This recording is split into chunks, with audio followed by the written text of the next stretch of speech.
Welcome to episode 264 of Destination Linux. Whether you're brand new to open source or a guru of sudo, this is the podcast for you. My name is Michael. I'm Ryan. And I'm Jill. And also with us, just off camera, piped in directly from our 60,000 square foot virtual stadium, aka the Jitsi Room, is our glorious community of fact-checking, ego-busting patrons. And on this week's episode of Destination Linux, we're going to be talking to Aleix Pol Gonzàlez from KDE. Then we're going to chat about some cool robotics you can get your hands on from Red Hat. Plus, we have our tips, tricks, and software picks. All this and much more coming up right now on Destination Linux.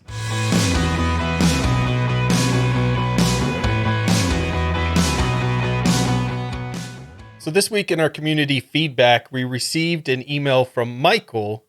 Now, it's not our Michael, it's another Michael, I think. KDE wasn't mentioned at the very beginning, so I assume it's not you, but we'll see. Let's read the email and see if this is really you posing as a listener or something. We know you do that from time to time. All the time. They go on to say, I've corresponded in the past and really love the show Dylan produces. You guys truly make my week wonderful. I personally have wanted to see Linux on the desktop for a while and feel that 2022 may actually be the year. I mean, every year is the year of Linux. It just keeps getting better every year, so it works. Just one small criticism. I love Twill podcasts and would like to see the 4-pane setup, like when you have a guest all the time.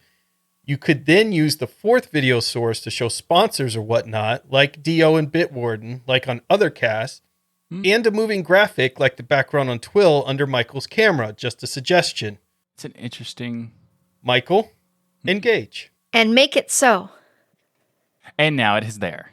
So there you go. We now have a fourth element that will show you some stuff, at least for this episode. Maybe going forward, we'll see. But nice suggestion. Thank you very much. Yeah. Man, it just takes somebody writing in and we make these changes right on the spot like that. I did not have to prepare that at all. It was No, instant. of course not. It did not take me hours to set this up, but you know, it's... They go on to say, Ryan, I currently run Vanilla Arch. Very nice. And I would love to see it install more like Manjaro. I actually agree with that, although Arch purists will disagree with me. I would like to see a very easy installer for just standard Arch, although they have made it simpler now than it was before, but yeah, it's still not like Calamari's. But my issue with either is that I want to have my own choice installed instead of having to go in and remove packages after the fact. My only real complaint with Manjaro. Also, please don't kill me, but I want to use systemd boot instead of grub. Specifically, setting up with systemd, ButterFS, and Wayland, Pipewire as well, mostly full plasma desktop. This is all possible on Arch Vanilla, but harder for me, even though I'm a longtime Linux user and programmer, system admin, servers. Anyhow, apologies for the long post. Okay, so they did end up mentioning Plasma, so this could very well be Michael. And they also talked about advertising. So now I'm quite certain this is actually you, Michael.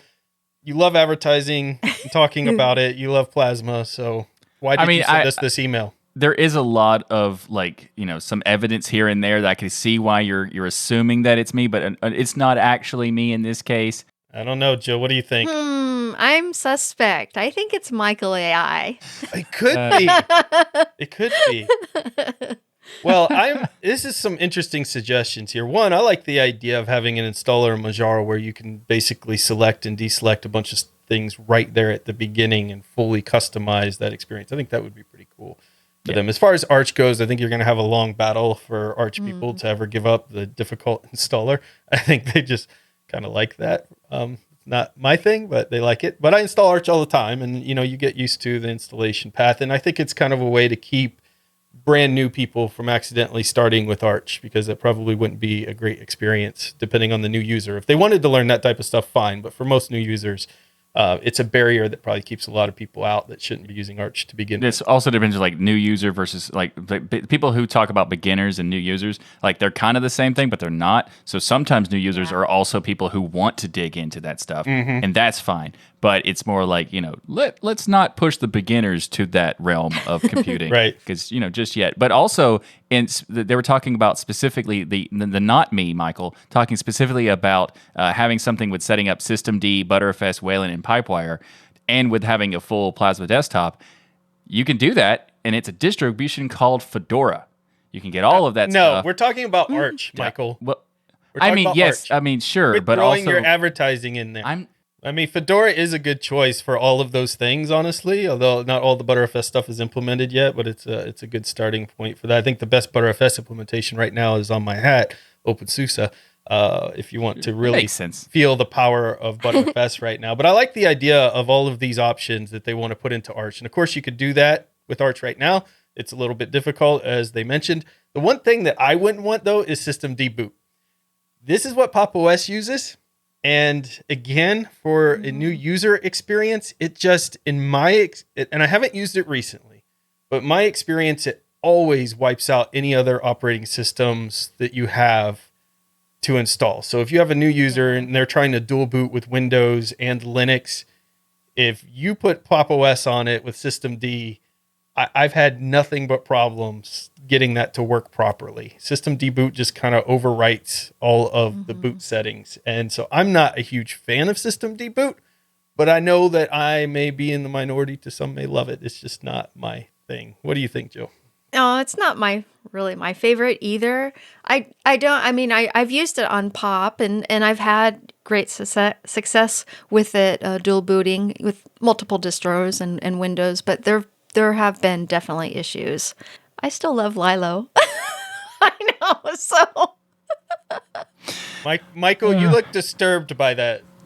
I was a little disturbed by that because Lilo has been not maintained at all for in a long years. time. I think a decade, maybe. Yeah, so, a little bit. You still use it, Jill? Lilo? Yeah. Oh, yeah, on a lot of my old machines, because you can dual boot, a lot of the older distros very easily. That makes sense. I mean, you have the museum. Yeah. It makes sense you'd have a museum bootloader. Yes. That's fine, Yeah. I like Grub. Is there anything wrong with Grub? No. Grub works. No, Grub is nice. Grub is great. There's things that you could do to improve how Grub looks if you want to. But overall, functionally, Grub does pretty much everything you want to do. And it also handles dual booting quite well with Windows and everything absolutely. else. So, I mean, I get why people would want to do systemd boot solely because it is very fast. But Grub can do a lot of things. In some ways, it can do things a little bit better than systemd, but that's going into like the rabbit hole of that sort of thing. So if you want to learn more about those, I'll have links to give you some more details if you'd like. Nice. So we love hearing from our worldwide community. What we want you to do is get your official DLN mug, fill it with some coffee or bubbly, sit down on your nearest stool, and send us an email to comments@destinationlinux.org. And if you want to join the community in a live discussion on a forum, then you can do that by going to dlnforum.com. This episode of Destination Linux is brought to you by DigitalOcean. Now's the perfect time to dive into DigitalOcean. Their new app platform service helps you build modern cloud-native apps for way less money. With that platform, you can build, deploy, scale apps and static websites faster and easier than ever using a simple, intuitive interface. Simply point App Platform to your GitHub or GitLab repository. Let it do all the heavy lifting for you. Whether you're using Node.js, Python, Go, PHP, Ruby, static sites, Docker, container images, all of it. And I've pretty much tested all of this stuff myself. You can do all of it there in DigitalOcean, and it does it so well. By running App Platform on their own infrastructure, DigitalOcean keeps your costs significantly lower than other products. Plus, it's built on top of DigitalOcean's Kubernetes, providing a smoother migration path so you can take control of the infrastructure that you set up. As Destination Linux listener and a member of the DLN community, you can get started, but they're going to give our community a $100 credit. So not only can you get started and check out all of these cool things, but you're going to get a $100 credit to go play with. And you can do a lot with that because they have droplets that start at just $5 a month. And you could do so many powerful things with the $5 a month droplet out there. So if you go to do.co/DLN, open your browser, type do.co/DLN, and you can get started with a $100 credit. And we want to thank DigitalOcean for sponsoring this episode of Destination Linux. This week, we would like to welcome Aleix Pol Gonzàlez from KDE to Destination Linux. Aleix has been collaborating with KDE since 2007 and is currently the president of the KDE Board of Directors. Welcome to the show, Aleix. Hi, thanks for having me. Some people not know this. I mean, I'm very quiet about my fandom for KDE. I hardly ever talk about it. Almost never. So I am very excited to talk about KDE with you on this episode. And, just like our favorite comic book heroes, we need to know your origin story. So how did you get started with Linux? I know that it's a very special story, but when I was a teenager, I realized soon that this is where I wanted to be working. I knew that I wanted to do something to do with computers, with programming, etc. And well, while I was starting to do my first programming stuff, I started using Linux. It wasn't easy at the beginning because at that time you had to connect through weird modems that didn't have drivers and all this kind of stuff. It certainly was more of a trip to join Linux than it is nowadays. Not only because like there is so much more technology nowadays, like installers and stuff like that, but like all of the drivers that were just not available made the thing a bit more unpleasant, so to speak. But yeah, that's where I started. When I got my first router, actually, that I could just use my Ethernet drivers, that was when I finally was able to start using it. Nice. So why not Windows? Why not Mac? Why Linux at that time? Do you remember as a teenager? Well, I used Windows at that point. I had been using it because, well, the person that introduced computers to my family, he was familiar with Windows, and that's what we got at the family. I got fairly competent with Windows at that time. I even did some actual development there, both with C and WinAppies and Visual Studio 6. But I don't know, it felt like I want to be in Linux. It was more, I don't even know if it was entirely rational. It was where I wanted to be or what I was meant to Just be. something drew you to it when you first booted it up. Do you remember the first distro? Was it like Slackware, or what was the distro back then? Do you recall? Well, there is a bit of an asterisk before all of that, where I, since I was using Windows, I started using something called Corel Linux that happened. Oh yeah, Corel. Oh yeah, a lot of people starting on Corel. Okay. Yeah. Early 2000s, and I used that for a little bit, but I didn't stick to it, and it wasn't until I think it was actually SUSE 8 or something, which was one of the first kernels that actually had all of the drivers that I needed, that allowed me to stay put and just actually start learning. So I feel a little clairvoyant today because I wore the SUSE hat, and you mentioned starting out, or one of the things that kept you in Linux is SUSE, which is pretty awesome. Now, taking your journey forward into KDE, you've been working with KDE since 2007. So you must really, really like it to be spending that much time with KDE. So let's talk about what drew you to KDE initially and what has kept you engaged so long with this project. Maybe you could say that I don't like it that much if I keep working on actually fixing it for so long, right? Well, at the beginning, I started developing free software through my application called KAlgebra, which is still in KDE, somewhere in KDE Edu. And at that time, I started looking at what was a good technology to base it on, and I chose C++ and Qt, especially because Qt had fairly good documentation. I myself was starting to, seriously program, so it was very handy to have a very good, very well documented toolkit. And well, that's how I started focusing myself. And actually, like at that point, I looked into C and GTK and even Python and Mono that were fairly famous at that time. And I stuck with C++. It was very appealing, the fact that I could, for example, make it possible that the application run on other operating systems like Windows and be able to reach other people. It made me feel like I was not getting stuck with the Linux niche, which, is small now, it was small back then as well. And I am actually happy that I chose that way, right? Like I've been able to take that application to Android, which was not even something imaginable at that time. I started KAlgebra a bit before than 2007. 2007 is just when I put it into KDE, right?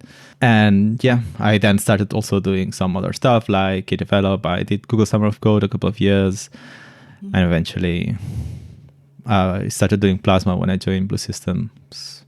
So you had a kind of a long history of trying different languages and things, but you said C++ was the one that really stuck with you. I find that interesting because you would think it with Python around during that time and things. That's such an easier language, most people say, to learn and to comprehend. Why C++? That's not the easiest language in the world. What was it about that stuck with you? I don't know. I mean, maybe there is a little bit I need to be able to learn such a language.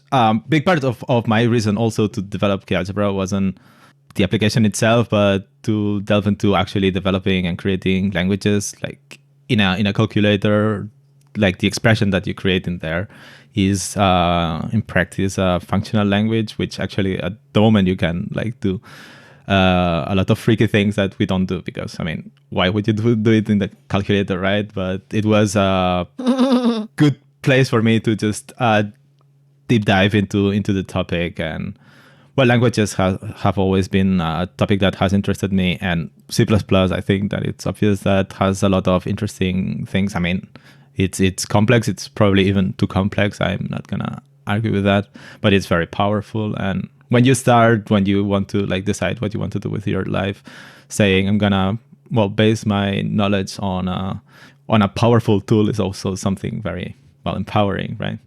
Yeah. Actually, one of my big reasons to like start doing Linux was this: if I develop stuff for Windows, I am making for Windows, right? But if I create it in a platform in some way that I feel like I have some level of ownership, if I know that I will not be tied to a certain organization. Well, this certainly was appealing to me back then, and I haven't changed my mind. So you say your journey's not very fascinating at the beginning, but I think it is, because what I've learned about you is you take the road less traveled by. You take the harder road instead of going the easier roads. With Linux, it was because it was just something you wanted to learn. It wasn't necessarily the easiest thing. With C++, again, you wanted something that you could take anywhere, and it is far more complex language, and I think that's fascinating. Well, it's how we've ended up with a functional Linux anyway, right? Like all of the hackers who have like taken on problems that were probably already solved elsewhere and just made it available to humanity through, the license has been, the reason why we're here, right? Absolutely. Yeah, we're all excited. Plasma 5.24 is coming this coming Tuesday, February 8th. So let's talk about some of the wonderful features. Tell us about the overall goal or what the vision was for this release. Well, in Plasma for the last time, we've been focusing on polishing a lot, even more than like adding huge new features. For us, it also has been very important, like being able to reach the different devices, and we've been pushing our development a little bit from that angle, right? There's a lot of work, for example, in terms of improving the integration of virtual keyboard versus I have a hardware keyboard. Like, is it showing when it should be showing? Isn't it? Also on Wayland, there has been a lot of development. Like I said, we've been using the different devices as ways to drive this development. Or, I mean, I say we. I mean, I certainly have been doing it myself. Well, everyone has their own motivations, and that's perfectly fine as long as everything is going in the same direction. Wayland has been a big topic, both because Plasma Mobile is running Wayland, as well as we've been doing a lot of development in that area for the Steam Deck. And I think that they're both devices that are going to shine much more on 524 than they would have on previous versions. There's this supporting more than 5-bit colors from your application. Nice. Like, yes. This is something that it hardly should be on any headlines, right? But it's something that we need to support. We have a lot of people creating media, right? So we need to be able to do that. Configuration module for drawing tablets, and also stability, supporting NVIDIA. NVIDIA has been a whole problem with Wayland for the longest time. We've put a lot of effort into improving the situation. Some of the improvements were not part of Plasma necessarily. A lot of them were in Qt. And NVIDIA finally supports GBM now, instead of doing their own special Yeah, stuff. there's that, right? Something that is interesting is that as soon as they supported it, like we could do the switch, right? But not everything was working from day one, because they're using a slightly different stack than, Of course they are. than the rest of the drivers. Like all of the other drivers have been based on top of just Mesa. So they work similarly in many ways. And there were things that we didn't assume that could be not in a certain way that they were on NVIDIA. And this has been, somewhere that many KDE developers and Plasma developers have put a lot of effort during the last cycle. There's been also work on multi-screen that I think that is fairly important. Yeah, that's what I was looking forward to. Yeah, absolutely. What are some of your favorite features of 5.24? Well, personally, I worked on the primary screen, so it's something that feels very nice. close to my heart. Also, the drawing tablet is something that the configuration module is something I worked on. Well, I worked on all of the support for these tablets over the last couple of years. The KCM was configuration module was that last step. We still need to put more effort into this one, but it's also important for us because we were in. It's different when you say, all right, I know this feature is necessary. I'm going to sit down and implement it. What we tried to do here, and that's why we ended up doing the KCM. We had a meeting with several artists who use Linux and Plasma for their work. And we said, what kind of things can you do on X11 that you cannot do yet on Wayland? And we started implementing the most pressing ones. There's some fairly esoteric use cases that some of them have. And it's important that we get to support them because, obviously they are very professional people doing, and they need to be able to comfortable with their setup, right? But the more specific a feature is, the more work you need to put into sitting down and just doing it, right? Oh, yeah. And especially with the whole, the way that the drawing tablets work, they're very specific in the pressure sensitivity and all these other things that are very important to the designer side. And another thing that I was excited about was the overview that was added for 524. I think that is a big game changer for like the polish and the overall like flow of how like the user experience. What was the basis around adding an overview to KDE Plasma? Before I answer this, I think that there's an important note to have here, which is the overview effect. Actually, it's an effect, it's not an application. And as such, it's living within Quinn. So from a technical perspective, it's a very interesting development because, it allows us to do things that we were not allowed to do before. So I mean, there's the overview, but we can do other things that are similar to the overview that are just not there yet. Maybe that just like the developer in me speaking, like for a user, it really doesn't matter, right? But I think that this is pretty cool. I wasn't a part of the development of the overview effect myself. Like I know Vlad and Aryan were working on it, and they would definitely give you a better answer for that. As far as I know, this was some input that actually came from Valve, that they wanted to have UX that came in this direction, and we started working on it. Nice. Then they worked with the visual design group. So I knew it was either Valve or Michael suggested. Yeah. I knew it was one of those. I mean, I might have said it before in the past, but I'm pretty sure Valve has a louder voice. Yeah. But well, they pay for people, right? Like, yeah, it's easier exactly. to convince someone to work on something. But it was with a visual design group that they developed it and they implemented it, which, now makes sense to have it in Plasma and to enjoy it. I'm very excited about the overview. And another thing I'm excited about, you already kind of mentioned it, was Wayland support. And Wayland has received a lot of attention in this latest release, and the past couple of releases in general, but the latest one has a lot of it. But what is, in your opinion, what are the obstacles that are left for Wayland to overcome so it can be like the official for all desktops and all distros? I mean, it's been in the process of development since like 2008 or so, and I know it still has a little bit of a way to go. But do you think that we are relatively close to becoming the default for everything? I mean, it depends on what you want to do, right? In practice, Wayland is a protocol, right? What is more important in a language, that the language is very expressive, or that you have great literature? Like, would English be so good without Shakespeare, right? Fair enough. Wayland right now is better, like using a Wayland session in Plasma, and I'm sure in GNOME as well, is better than X11 on many kind of cases. Mm-hmm. Maybe not every case, that's granted. And then there's a ton of legacy that we have from X11 that we need to figure out. Are there still hurdles with NVIDIA? Michael mentioned there's been some, of course, advances in that field, but is that still holding back? Is that still an issue, or have they given enough at this point that everyone can kind of work around the NVIDIA?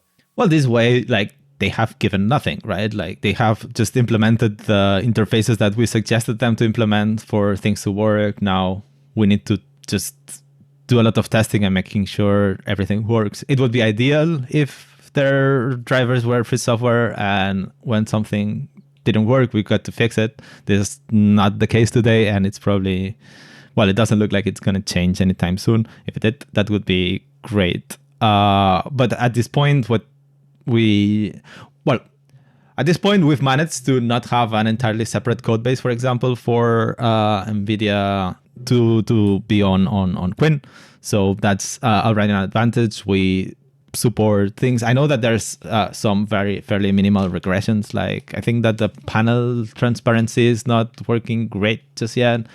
Well, it's very different than needing to have a person who's an expert on this other kind of driver and who can implement everything.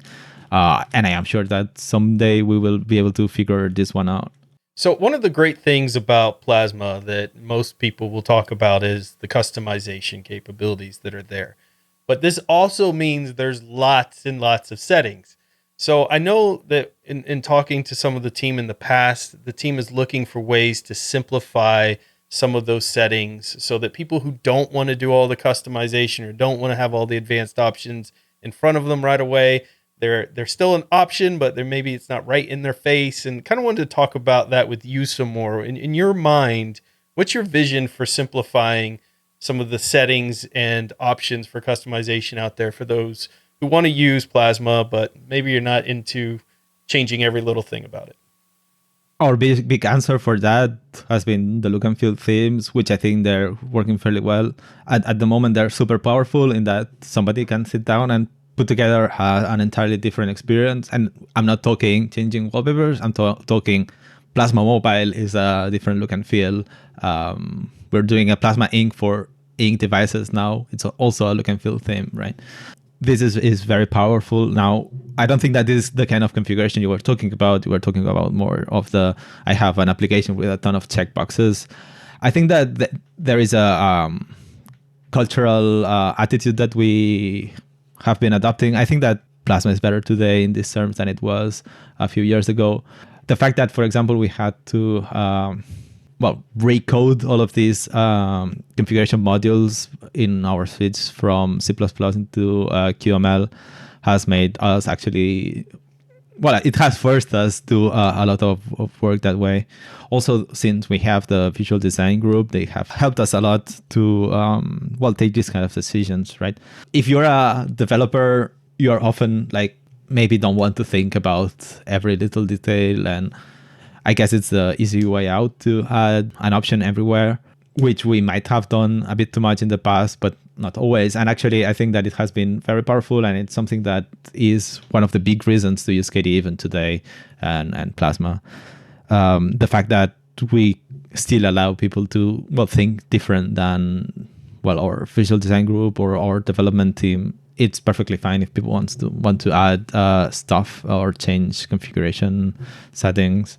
One of the powerful things about Plasma is that you have so much control and you have so much modifications you can do. And I do think there is some transitioning to simplifying stuff, like the new homepage when you go into the system settings where it's really quick access to change the most commonly used things.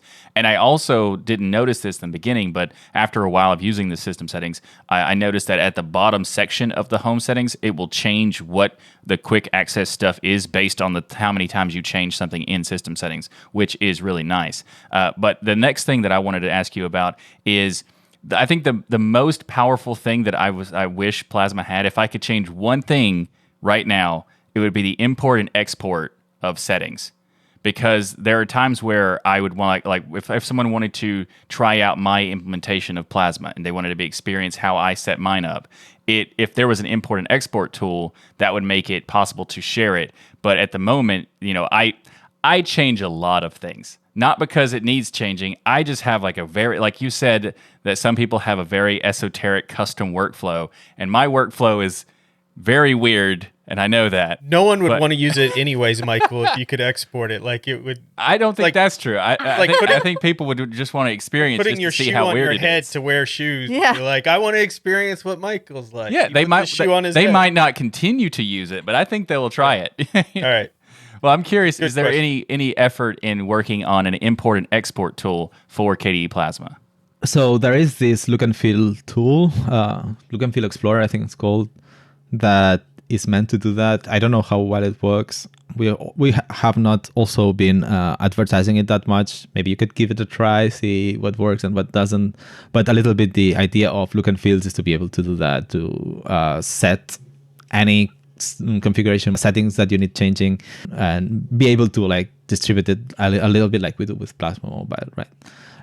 And there a little bit the idea would be, let's not force everyone to make their own little distros, just to be able to have people use different default settings, which it definitely has happened and it hasn't helped our ecosystem, right? Yeah.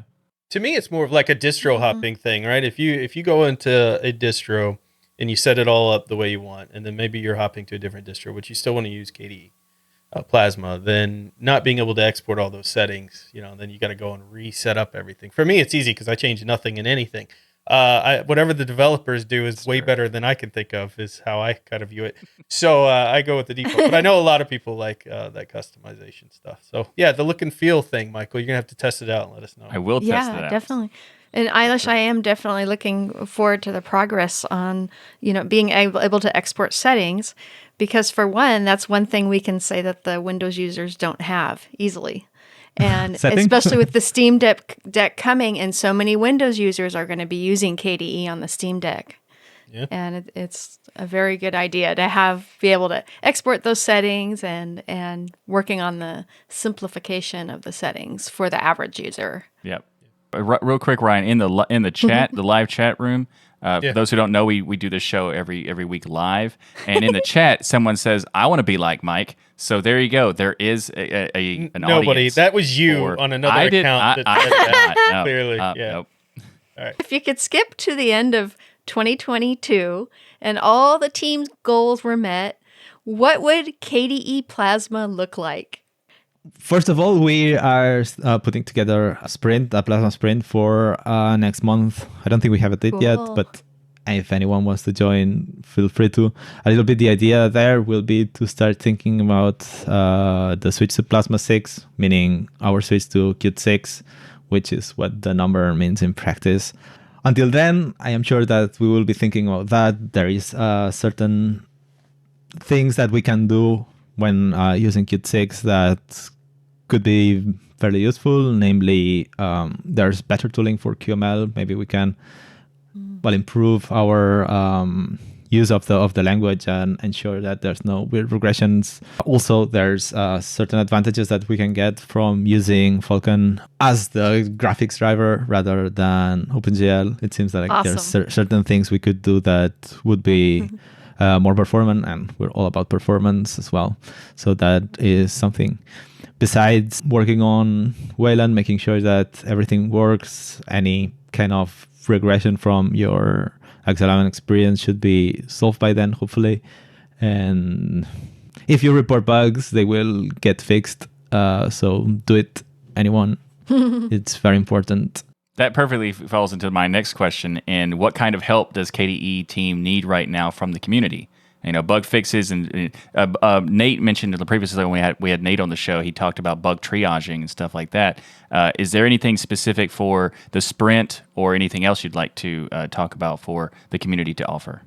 Well, I guess that Nate already talked about it, but now that you put the idea in my head, I have to say it. Bug triaging is important not only because you need to manage a low number of bugs so it's manageable, but also because it helps you set priorities, right? Like, it's very different to say it crashes when I press here, here, and here, or here, here, and there.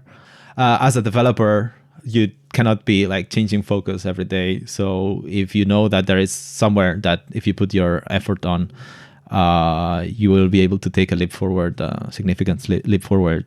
It always helps. In terms of help, what I generally do in my presentations about how to help KDE is there's so many ways you can help, right? Like you can do development and it's always welcome. If you wanted to start doing development, I would tell you, well, start looking into like these next steps. Like maybe don't start like solving the problems of today, which is always useful. And if you want to do it. But you can like say, I'm going to start looking at Qt 6 and Plasma 6 and how it's going to work. We have these KDE frameworks. They have regular meetings about porting to Qt 6. They also have like very small tasks that you can take, and like in maybe 20, 30 minutes, you can figure out if you're familiar with the tooling. Otherwise, if you have design ideas, you can join the visual design team. There's Except for translation Michael, for... right? Don't let Michael submit stuff. He won't stop. I have contributed in many ways. Thank you very much. Yay.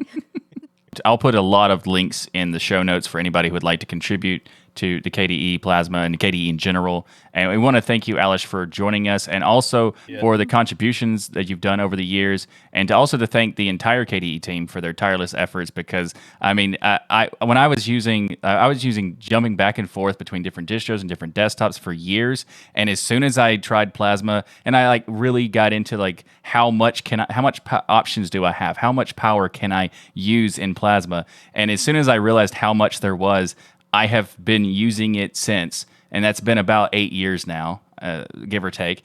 And I can't wait to see what's happening with KDE Plasma 5.24. I know I've already played a little bit in Rawhide, but I can't wait to get the actual like full thing. So because I mean every single version release of Plasma is like a birthday gift to me. So You are like superheroes to us. I mean, we get to play with the cool stuff that you're inventing. So again, thank you for coming on the show and talking to us about all the exciting things coming to Plasma.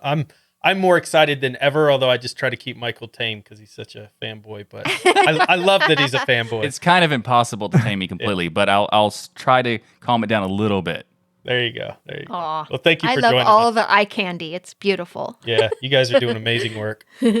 Great. Thanks for having me. It's been a pleasure. And yeah, if you want to talk again someday, feel free. Oh, we'd love to have you on. Absolutely. We'd love to have you back on the show for sure. This episode of Destination Linux is brought to you by Bitwarden. Get started right now with your free account at bitwarden.com/DLN. Bitwarden is an awesome password manager that allows you to have peace of mind knowing that your online accounts are secure. How does it do it? Well, Bitwarden gives you a bunch of different types of tools. There's a secured vault to store all of your passwords, an auto generator to make the passwords for you, and even automatically fill in passwords on login forms so you don't have to do any of this stuff. Plus, you get access to many different types of devices. So you have a web browser, the mobile application, desktop application, or even on the command line. Bitwarden allows you to do it all of those, and it also seals and encrypts your private data on your devices with an end-to-end encryption before it ever leaves your local encryption, because this is awesome because it means you're the only one who has access to your data, unless you choose to give, because they actually have a way to do sharing because they have family accounts and business accounts. So if you do want to set up and help someone set up a family, like maybe a family member, your parent, or maybe a sibling, and you want to have set them up with a password manager, they've never used it before, you can walk them through that process by getting a family account and then be able to share it and basically guide them through using such an awesome tool that is Bitwarden. So you can go to bitwarden.com/DLN to get started. And also, I think you want to check out their premium account because you can get started for free, but you can also get a lot of extra stuff for less than $1 per month. That's right, less than $1 per month gives you access to 1 gigabyte of encrypted file storage, 2-step login with YubiKey, U2F, Duo, Vault health reports, Bitwarden Authenticator for temporary one-time passwords, priority customer service, and so much more. So go to bitwarden.com/DLN and make the smart move like many of the community have and get your account at Bitwarden today. And thanks again to Bitwarden for sponsoring Destination Linux. So this week in the news, there was some really cool stuff that came out. Sometimes, you cover about a new release and we go through that. But I like things that you can get your hands on and projects that you could do with your family or for yourself. And I found one that's being partnered with Red Hat specifically. So Red Hat and SparkFun have created some really cool robot projects that you can do with your family or, again, by yourself if you want to. Because while I may get this for my family, that's the excuse I'll give my wife. I might create it first and then let the kids play with it. Yeah, you gotta make So sure cool. it's got all the parts and everything. Make sure that's it's necessary. safe. and Yeah, things yeah, like yeah. that. Yeah. And they're really well priced too. So this is a great gift idea as well for somebody who is into Linux. But together they released a robotic hand kit that you can order to understand the fundamentals of robotics that can grip objects.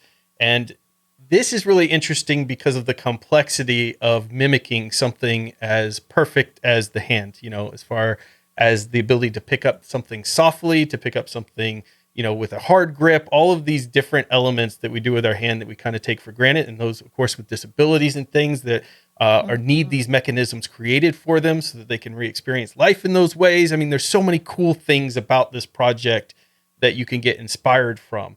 And it's using basically cardboard, a servo mechanism, some nylon string, a simple sensor, and then you're going to be able to create your first robotic hand movement through this device. And of course, you could always take this equipment and expand upon it. So maybe it starts as the cardboard device that you've cut to make look like fingers, kind of gripping, but you could take your experience that you're learning from that and apply it with something maybe more fundamental from that point, using some Legos or plastics or other things from there as well. But it's only $49.95 to get involved with this. Now, It's amazing. Really funny thing about this story is that when I found this and I put it in the show, and we had our pre-show earlier in the week. And when I was writing this, the first thing I thought about was Jill. I said, Jill's going to have an amazing story here related to robotics because it's Jill. Now, I could talk about the Jetson Nano AI SparkFun kit I did, or I did a video on MBot, which is really cool. But I was thinking, okay, I'll cover that real quick and get to Jill. But when we asked Jill, Michael, what cool robotics story, she goes, I don't have anything. Yeah, I know. Yeah. We were shocked. We were like, no, come on, Jill. There's like, no your way family, you don't have anything, right? you've got to have something. And she goes, well, I was a part of the robot wars in the 90s. And I'm like, come on, Jill. That's the coolest thing ever. So, Jill, I want to turn it over to you now and talk about robotics, because Robot Wars, while it's not the hand gesture, it's robotics. It's amazing. So tell us. And it's awesome. Yeah. Yeah. So yeah, everyone out there, if some of my favorite shows to watch in the late 90s and early 2000s were the Robot Wars, BattleBots, and Robotica. Well, what's really awesome is some of my husband Steve's coworkers were actually responsible for starting the BattleBot phenomenon back in the 1980s in what was originally called the Terminator contest. And it began actually with tether-controlled vehicles sporting road flares, and a frightening amount of lighter fluid. In fact, they were doing things that you couldn't do later in the Robot Wars because of safety reasons, like flying robots. Nice. So, and two of my favorite robots were called the Dome of Doom, and of course, my husband's Porcupine of Doom. Nice. What did the Porcupine of Doom do? Did it just have needles that shoot out everywhere, or what? Yeah, it had this way to catch the robots, and then it would cover them in the needles so it couldn't escape. Oh, that is Nice. brutal. Nice. Yeah. I love it. And Awesome. what was really cool is recently, not too long ago, we found it in our shed in the backyard. Awesome. That was cool. Yeah. So what was really neat is, the creators and all their vehicles actually were featured on the show Late Night with David Letterman in 2 segments called Dangerous Toys, which you can find on YouTube. So these were the guys that, came up with the idea of these shows and later went on to produce some of the shows. That is So- awesome. It is funny watching David Letterman react, because you sent us those clips after we had talked. React Yeah. to blimps setting each other on fire and robots attacking. But Robot Wars or BattleBots is just awesome. Like, I love watching these people create these amazing robotics that Just to destroy them. to Yeah. destroy them. It's But crazy. think about the engineering feat of it and what people come up with that can be applied in other technologies later on. I mean, these are individuals, while they're having fun with this, are also learning very valuable robotics information that they can apply elsewhere in other fields. So that's why I think everybody really loved that show back then. And I think it's so cool that you have family members that are part of it. And did you ever drive any of the vehicles or do any battle botting yourself, Jill? No, but I did help with some ideas with Dome of Doom. Could you imagine Jill coming up with good Doom ideas? Yeah. I think Jill would be like, a robot that hugs the other robot and tells it nice things. Well, one of the cool features about Dome of Doom is it also would have water that would cascade over the dome. So it was hard to catch on fire. So that was one of the reasons it did well. That's really good. It was funny because there was like when those shows came out and there was all these different. When I first saw these shows, I was so like completely enthralled. Like there's a sport of robots that you create for the purpose of destroy other robots. Yes. Awesome. I can't wait. And I watched everything. And when so I didn't know this that Robot Wars predates BattleBots. So I first saw BattleBots and then I saw Robot Wars and I was like, it's like another one. And then I started watching that one more because they had like way crazier stuff. Yeah. They had flamethrowers and stuff like that and like buzz saws and chop saws and all sorts of stuff. And they also had like these, I forgot what they called them, but they had like these corner bots that were like the super powerful bots to like if one of the bots, the contenders, like kind of gave up and couldn't move anymore, these things would come in and just like get rid of them and knock them out completely. And those were awesome. And I remember one of them was like the Matilda bot. I don't know why I remember that Matilda. One, but it was such a cool thing. And it did get me interested in robots and stuff like that. So cool. But I technically had not worked on making any. I watched iRobot though, so I did. It's close. Good job, Michael. See, my story wasn't exciting as Jill's, That's a good sci-fi. At least mine's more than a movie. I'm certified with the Jetson Nano AI bot, which is kind of cool. So, I wonder if the three of us, if we ever get together, we could, with the community, host like a BattleBots tournament. Yes. Oh, that would be absolutely true, and I'll bring my husband and all his friends. That's cheating, Jill. No. He works on our team. Oh, yeah. Our team. So it's the community versus us, and we have Jill's husband on our team. Exactly. Yeah, okay, perfect. Yes, we have the founders of Robot Wars on our team. They also have another kit out there, Red Hat and SparkFun, a light sensing kit. So if you want to check out with that. So this is very much, if you have kids that are growing up, you want to get them into kind of some STEM, like educational things, great. Even if you want to do it for yourself, this is a great way to get started. Also, like I said, you could check out things like the Jetson Nano AI, which you can get certified in through NVIDIA if you pick up one of those. And so then you could apply all those technologies together if you want robotics and AI and do some really cool things there. But Robot Wars, it took me back. My favorite part about this whole news thing is Jill, like, I don't have it. I've never done anything except Robot Wars. Like, come on. We were talking to her and she said no. And I was like, that's the first time I've ever heard Jill say no, I don't have experience. Yeah. And then all of a sudden, like, well, Robot Wars, what? That's like the best you could possibly geek radars went off. Like, tell us more. So, that's awesome. That's not only experience, that's awesomeness. Well, Jill, take us into the gaming section. We can't build Robot Wars yet, but what are some things we can do in the gaming world in Linux? Well, in this game, you can't really fight robots, but you can fight mages. Good enough. So if you're looking for a fun computer role-playing game that has a unique mechanic and you can enjoy playing in short bursts or spend all day with, then Tower of Time is the game absolutely for you.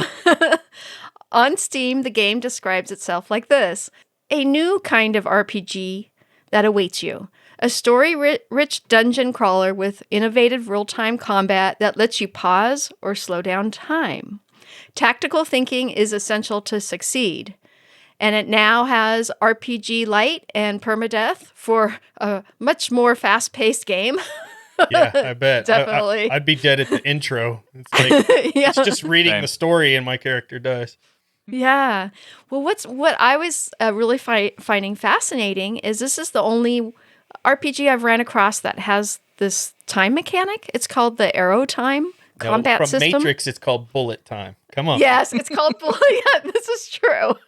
So the cool thing also is the arrow time combat system, makes each battle, because you have to strategize so much, it makes it like a tactical puzzle. So if you're into puzzle games, this is a fun RPG to play. And I love puzzle games. Those are actually my favorite games in the world, or puzzle games like Portal. Portal's awesome. Yeah. And it actually has really beautiful graphics and a really nice atmosphere, both visually and musically. I really love the soundtrack, and it really gets you involved in the mechanics of the game and the characters. It has over 50 hours of gameplay, and it's priced at $24.99 on Steam, and well worth it. It's really a fun role-playing game. This is another game that I put in my bucket for favoriting or wish list or whatever you want to call it. For the moment I have the Steam Deck. Like, to me, this is a perfect Steam Deck game where you take this with you portably at an airport or somewhere else and play an RPG and have a ton of fun with it. So yeah, this is going in my wish list for the Steam Deck when we get that, which is coming out now in the end of this month. February 25th is when we get our emails. That's when they start the process of start shipping them to people. If you go into your account and check to see when you're in the list, it will still say forever away. It doesn't actually say that, obviously, but mine says end of Q2, which means sometime in the summer, I guess. So it's annoying because we were like, as soon as it was on release, we're like, okay, we're gonna get it, buy it now, and then the site was crashed because so many people had the same idea. Yeah. So it took us, I think, an hour and a half or something like that to finally get it. And that put us back like months in the queue. It took me longer. It took me like 4 hours to get into it. You know what's funny is I was the last to get in because here in Los Angeles it went down so bad, the servers. But I was one of the last to get in, but it's still saying Q1 on mine. And that may not be true, but who knows? I also got the higher end version. I think there's a longer delay for that. There is. Yeah, it could be that. Yeah, I got the middle one. Well, Jill, we'll have ours first, and then we can show it to Michael, and we can rub it in. It's going to be great. You can pout all you want, but you need to go back on your stool if you're going to pout. Okay, we'll do. All right, so for our software spotlight, I had to think of something that fit the Robot Wars theme, I felt like, because that was just such a fun story. So I found Slay. Does anyone ever use Slay? If you're sysadmin, you may have used something like Kill and P-Kill. But there's I've used kill -9. In fact, when I run kill -9, then your process is mine because I run kill -9 because it's my time to shine. So don't step out of line or it's kill -9. Did you just rap? A little bit. Wow. That's pretty good, man. Did you make that up? I did not. That's from a nerdcore rapper named Monzi. Yeah, Monzi. Yeah. If anyone wants to actually listen to the real one, I'll have a link in the show notes. There's music called Nerdcore? Yeah, dude. Oh, yeah. I've seen them live at scale. There's also MC++ and a bunch of other stuff. All right. There's a whole new world I have yet to explore, so I'm going to click that link when we find that. But Slay, back to the spotlight, is a very powerful tool that will kill all processes associated with a specific user. So let's say you're a sysadmin, you see somebody doing something malicious, or maybe they were just they're leaving the company, going somewhere else. You need to kill all the processes they were involved in. You could simply type Slay in their username, and that's it. They're toast. Like a Robot Wars, Porcupine gets a hold of you. You're done. You're toast with Slay. That's all you have to do. You can also use the -clean method to have it send a term signal first and give 10 seconds for all the processes to end, because otherwise it's just going to kill them immediately. I tried this on myself, just to do it on my username while I was logged in. And boom, man, it killed everything. And I was back to the login screen there. I think this is a really old tool. I don't think it's, I couldn't even get it on SUSE. I could get it on Fedora and Debian and other things, but it wasn't available in OpenSUSE there to play with. But it's just such a powerful, fun thing to play with. So I don't know if sysadmins would use it over Kill and P-Kill, but I like the idea of it and I love the name of it. And it also has a butthead mode. So this is awesome. It literally does. It has a butthead mode. Yeah, it says you turn on the butthead mode and it says it gives you different messages. It allows you to slay dragons or slay Michael AI that you don't want on your system every week. No. Everybody wants that on the system. That's a great way. You could kill Michael AI once it becomes too intelligent. No, you wouldn't want to do that because the Michael AI will kill -9. as we already discussed. I guess that's true. I got some coding to do with the Michael AI bot. Jill. Michael, tell us about the tip of the week. Last week, we talked about how to clear your terminal. But what if you clear your screen and then you realize you needed to run a command you haven't memorized? You simply type history, and this will give you a list of commands you've run previously in the terminal. And also, you don't need to use the terminal to use Linux, of course. Here on Destination Linux, we believe that Linux should be available for anyone regardless of skill level. But if you want to become a guru of sudo, then hopefully these tips and tricks will help you in your quest. And also, just a real quick, if you go into the file manager and hit Control-H, then it will show you your dot files or your hidden files. And from here, you can check out the .bash_history file.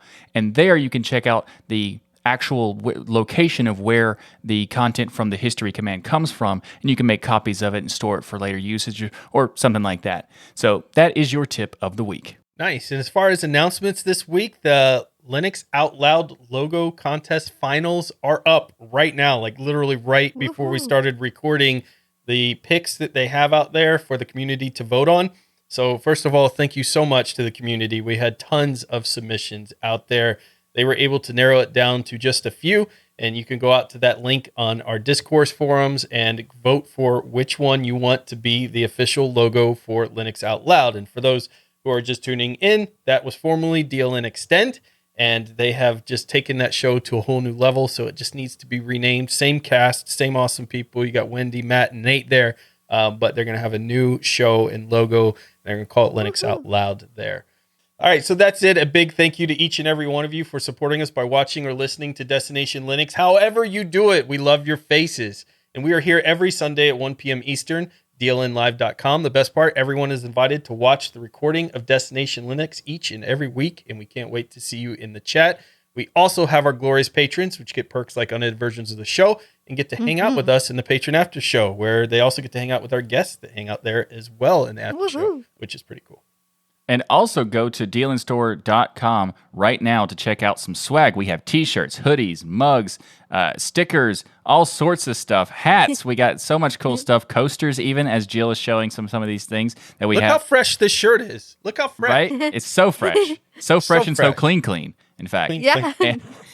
And so go to dealinstore.com to check out all the awesome merch. And we have a new vendor. That's why Ryan was talking about how so fresh and clean it is that we have a new vendor and they have much higher quality than their previous vendors. So if you want to check out the newest quality, you can check out it at dealinstore.com. And as always, make sure to check out our wonderful shows here on the Destination Linux Network. We have the Sudo Show, This Week in Linux, the DOS Geek Channel, Linux Out Loud, Hardware Addicts, GameSphere, and put your cowboy hats on and join our Saturday Linux user group, Linux Saloon. So everyone head to destinationlinux.network and subscribe to all these great shows. And don't forget to leave a rating on your favorite app so others can discover the power of open source and keep those penguins marching in the full Monty of Linux and open source awesome sauce. Everybody have a great week, and remember that the journey itself is just as important as the destination. Thanks, everyone. See you next week. Woohoo! We did it! Yay!